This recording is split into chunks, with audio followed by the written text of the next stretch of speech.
Beralih ke informasi berikutnya, pemirsa, Polres Ogan Komering Ulu belum menerima laporan terkait isu penunjukan catering dengan cara menyetor sejumlah uang kepada oknum yang mengambil keuntungan dari program makan bergizi gratis.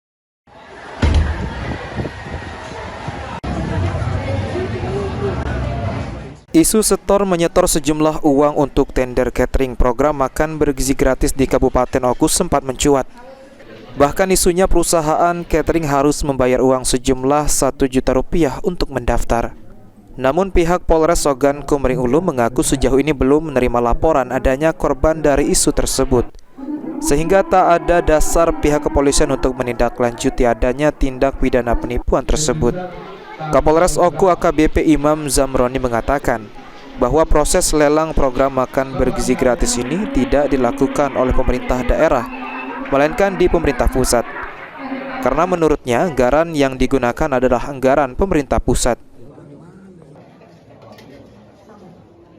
Ini terkait dengan proses pengadaan terkait dengan makan bergizi ini, memang semuanya saat ini program langsung top down dari BGM pusat, karena anggaran menggunakan anggaran pusat sehingga tidak ada lelang ataupun yang dilaksanakan oleh daerah, karena belum ada menggunakannya. Dan sampai dengan hari ini yang tadi disampaikan oleh teman-teman, mungkin ada yang sudah menyetor ataupun yang lain, tapi sampai dengan hari ini tanggal 14 Januari belum ada pun satu pun yang merasa menjadi korban yang melapor kepada Polres Oku, sehingga kami belum memiliki dasar terkait dengan tindak lanjut tindak pidana apabila ada penipuan ataupun tindak pidana yang lainnya. Akan tetapi kami terus menghimbau kepada seluruh warga masyarakat Oku jangan mudah tertipu, karena semuanya ini masih uji coba yang mana kegiatannya bersifat top down dari BGM pusat, sehingga belum ada proyek-proyek yang akan dibuka secara umum sementara ini. Apabila nanti ada mekanisme proyek ataupun tender yang akan dibuka, mungkin nanti berkoordinasi dengan Pemda, karena pasti yang ditunjuk